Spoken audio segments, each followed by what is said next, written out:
I can still remember the smell of the cramped waiting room in the child services office.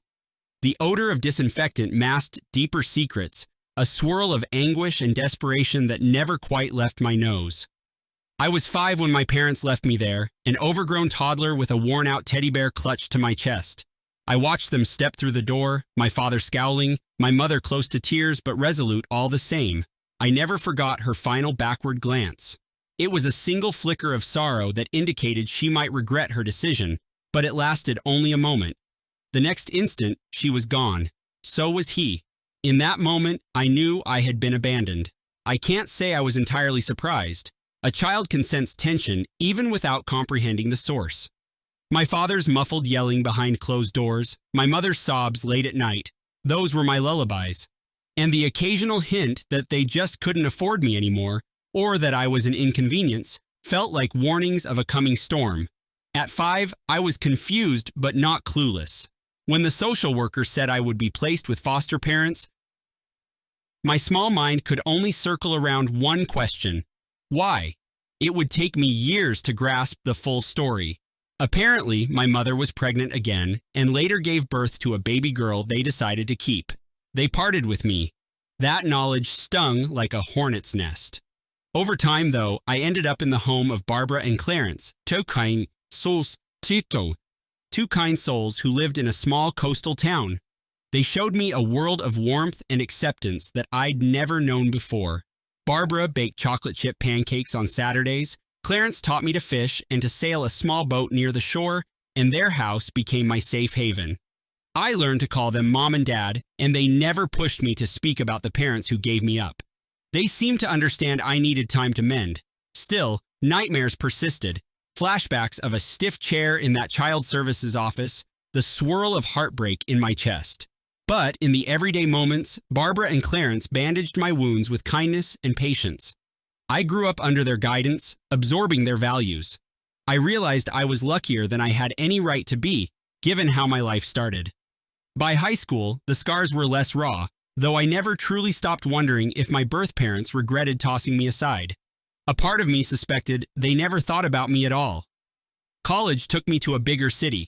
I studied finance, a field I liked for its promise of security. Maybe, deep down, I wanted to ensure I'd never be as broke as my birth parents claimed to be when they abandoned me. With Barbara and Clarence's emotional support, I soared academically. After graduation, I launched into a career at a small financial consulting startup, where my knack for understanding investments quickly drew attention. My success felt like vindication, proof I was worth something. Then, out of nowhere, a letter arrived at my doorstep, a cryptic note in an unmarked envelope.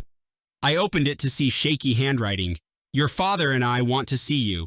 We know we've made mistakes, but we need to talk. Please call." A phone number followed. The area code matched the state where I was born. My heart clattered like a kicked tin can.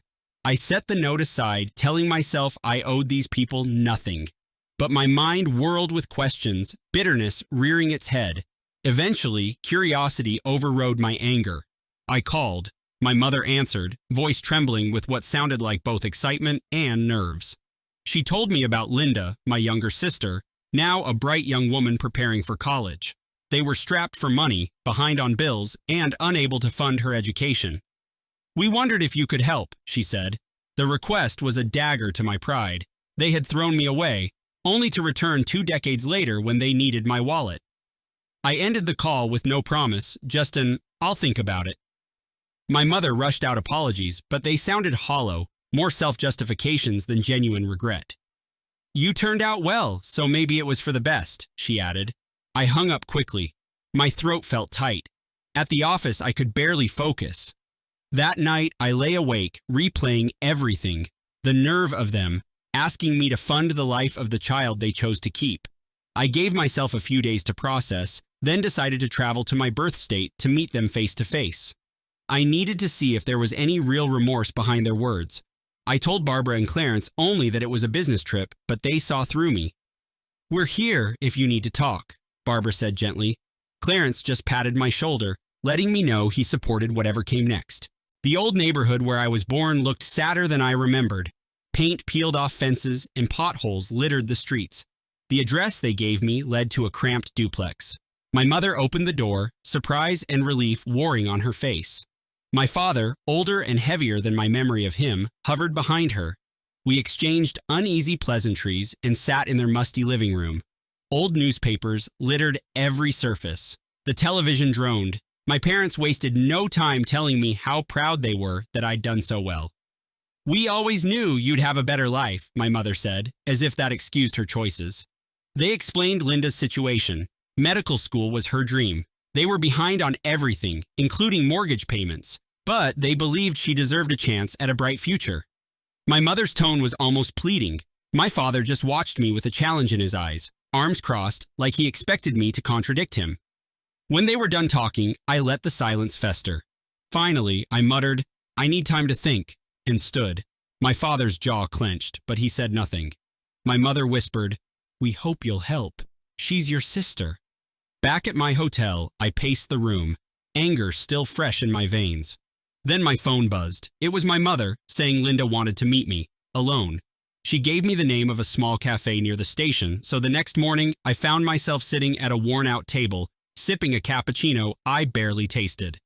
Linda arrived, a slender young woman with uncertain eyes. She introduced herself, and we sat in awkward silence for a moment before she thanked me for coming. She told me she'd known about me all her life, that our parents had said they'd given me up so I could have better opportunities.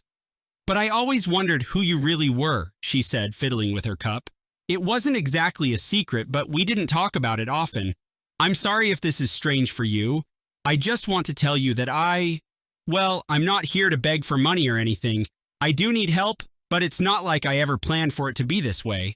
I have some scholarships, but it's not enough, and our parents don't have much. Loans won't fully cover med school either." She looked genuinely sorry to be asking. She also seemed curious about me, about this big brother she never got to know. For a moment, I felt torn. She was just a kid with a dream. None of this was her fault, but the seething memories from my childhood remained. We ended that meeting on an uncomfortable note. She asked if she could see me again, maybe learn more about my life. I said yes, but I made no promises about funding her education. For days, I stewed in my hotel room, wrestling with conflicting desires. Part of me wanted to wash my hands of the entire family. Another part felt a pull toward Linda, who was, by blood, my sister. My parents' manipulation stoked a deep anger. They'd call me every day, pushing me to make a decision. Finally, I decided that if they wanted my help, I'd name the terms. They had ripped away my security all those years ago. Now, it was my turn to hold the power. Late in the afternoon, I returned to their home. They seemed startled by my unannounced arrival. My mother offered coffee I didn't want, so I refused and got straight to the point. "I've made my decision," I said, scanning their anxious faces. "I'm willing to pay for Linda's entire education, every penny. But there's one condition. You sign this house over to me. Move out. I don't care where you go. Linda will get the money for her tuition from a trust I set up, but you won't see a cent. If you ever come to me again for additional handouts, I'll take legal action. That's the deal." Stunned silence filled the living room. My father set down his coffee mug with a trembling hand. His eyes blazed, anger and humiliation warring on his features. My mother's face crumpled, her lips quivered. "You can't just take our house," she whispered. "I'm not forcing you. I'm saying if you want my money for Linda, you give me this place," I said, letting my voice stay cool and detached. "Otherwise, good luck finding a way to pay for med school on your own." My father rose from his threadbare chair, fists balled. For a moment, I wondered if he'd swing at me, but my mother grabbed his arm, desperation in her eyes. He glared at me, then at the wall, seeming to wage an internal battle between his pride and Linda's future. After a tense pause, he swallowed. "Fine," he muttered. My mother swallowed hard. "We'll do it," she said, eyes brimming with tears. "If that's what it takes, we'll do it." I felt triumph flood my veins, a sense of payback for the day they abandoned me. Maybe it was ugly, but I couldn't bring myself to care. My father shoved the pen across the table at the lawyer's office the next day, and my mother's hand shook so badly she smeared the ink. When it was over, the deed was mine. In return, I handed them a document detailing a trust fund for Linda. Tuition, living expenses, everything. directly paid to her school and her accounts, no middlemen, no possibility of them siphoning money for themselves. "You have 30 days to move out," I said. Neither of them looked at me as they left the lawyer's office. Linda found out soon after. She called me in tears, accusing me of cruelty. "They're not perfect, but you're basically making them homeless." I told her they could find a smaller place, that I wasn't throwing them on the street. She didn't appreciate the distinction, and I could hear the heartbreak in her voice. "You're punishing them for something they did ages ago," she said. "I'm thankful for your help, but you're hurting them to do it." I didn't relent. "They deserve it," I replied, my voice stone cold. "I'm not going to pretend otherwise. They left me to rot in the foster system. Now they get to understand what it's like to lose something that matters."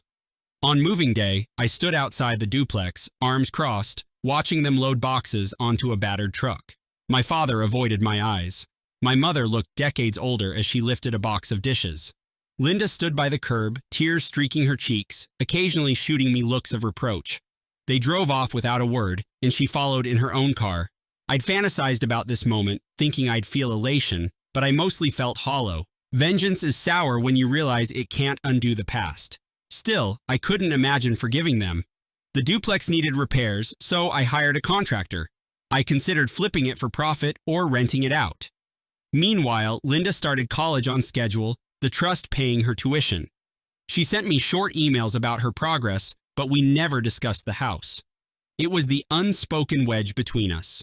She once wrote, "I don't agree with what you did, but I'm grateful for your help." I told her she should focus on her studies and forget about anything else. She didn't reply. For a time, I tried to push it all from my mind. I poured myself into my career, eventually opening my own financial consulting firm. Barbara and Clarence supported me with unwavering pride. Over dinner one evening, Barbara finally asked, "Do you think you found the closure you needed?" I shrugged, stirring my coffee. Clarence quietly said, "You deserve peace, not just revenge." I nodded, but inside, I struggled with the realization that punishing my birth parents hadn't really healed me. Yes, I'd shown them I wasn't disposable, that I was strong, but I still felt the old hurt gnawing under my ribs. Months passed. I heard Linda was doing well in her pre-med classes, volunteering at a local hospital. My mother left one voicemail asking if we could ever talk, but I ignored it. I had no interest in smoothing things over. The memory of that child services office still haunted me, and if they wanted my forgiveness, they should have thought about that before. When a year had gone by, Linda wrote me a detailed letter. She mentioned the challenges of juggling labs and exams, her excitement about possibly specializing in pediatrics, and her gratitude for the chance to pursue what she loved. She confessed she still resented the way I had handled things with our parents, but she was trying to see it from my perspective. "I can't fully understand what you went through," she wrote, "but maybe when I'm older, I will.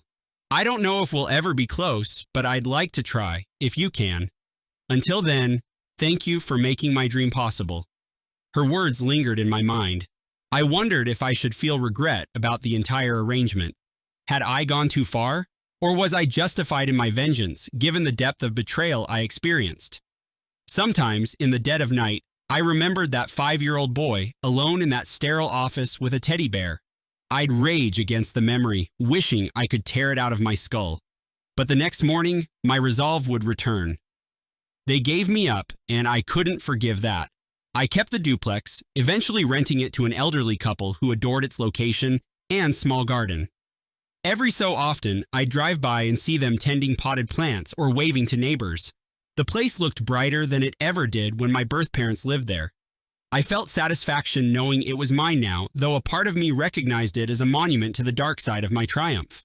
2 years into Linda's education, I received sporadic updates on her progress. She seemed to excel, driven by her ambition to help children. We texted or emailed only for practical matters, release of funds for textbooks, or a new laptop. The trust was ironclad, so she never worried about lack of support. As for our parents, they never approached me again, presumably because they knew better. I had no idea where they lived, and I didn't care to find out. Sometimes I lay awake at night, questioning whether my sweet revenge turned too bitter. But in the end, I always circled back to that same conclusion. They never bothered to stay, or even check on me, until they needed my money. Their betrayal overshadowed any pangs of guilt I might have felt. I owed them nothing. Linda was innocent, though, and I had helped her. If that help was tainted by my methods, at least she could still reach her dreams without being saddled by debt. I had done what I considered fair: isolate my parents from any benefit while ensuring Linda's future. No forgiveness, just compensation for someone who deserved better. Time marched on, and I made peace with my choice in a guarded way. My firm grew, and I built a comfortable life. Barbara and Clarence saw me flourish, and they never failed to remind me how proud they were. Despite their gentle hints that I might eventually rethink things, they let me have my space. My birth parents' names rarely even crossed my lips. Shortly before Linda's final year of undergrad, she sent me a message. "I hope you know I appreciate you, not just the money. I'm not writing to fix everything, but I want to thank you for giving me a chance. I'll never forget it. I still wish things had gone differently between you and Mom and Dad, but I guess life isn't perfect. I don't want to push you, but if you ever feel like talking, I'm here. I wish we had the bond we missed out on." She signed it simply, "Your sister, Linda." I stared at those words for a long time. Your sister. It felt alien, but also comforting. I wondered if I should text her back, maybe invite her to visit. But the chain of events had left a crater between us. I typed a short note, telling her I was happy she was doing well. I didn't offer anything more. I couldn't force warmth where there was still so much resentment in my heart. Not long after, I heard through an old neighbor that my birth parents were living in a cramped apartment on the far side of town. My mother had some health issues, my father was still working part-time, and they barely made ends meet. I felt a perverse sense of satisfaction. They had cast me off to avoid financial struggles, and now they faced them anyway. Maybe it was karma, maybe just life. I let the thought pass without sympathy. In some moments, I questioned whether I'd locked myself into being that angry child forever. But every time I drifted toward pity, I'd recall their coldness, their casual disregard for the fear in my eyes when they walked away. Some wounds don't scab over easily, and betrayal is among the worst. I told myself that I was stronger now, unshackled from the illusions of filial duty, and maybe that was enough of an ending. Years later, I sometimes drive past the duplex in the evenings. I see lights in the windows, the flicker of a television, silhouettes of the elderly couple who now call it home. In those moments, the house seems peaceful, unburdened by its history. I imagine a parallel world where my parents had kept me, where Linda and I grew up side by side, siblings who teased each other at the breakfast table and watched cartoons on Saturday mornings. In that imaginary scenario, we'd be a real family, maybe not perfect, but not fractured. Then I remind myself that's a fantasy. Reality is complicated, and in mine, I turned my back on my birth parents the way they once turned theirs on me. The last time Linda and I spoke was shortly after she got into med school. She was ecstatic, her voice brimming with joy as she told me she'd finally been accepted into the program she'd dreamed of. She thanked me again, and I could hear her voice catch when she said my name. I congratulated her, genuinely proud she'd come that far. A pause followed, then she ventured, "I wish we could meet, maybe have dinner, talk, like normal siblings." I hesitated, memories swirling. I told her, maybe someday. She exhaled softly and said, "I'll hold you to that." Then she hung up. Life continued, and I continued with it. I keep a framed photo on my desk of me, Barbara, and Clarence from my college graduation. Whenever I feel doubt about my past, I look at that photo.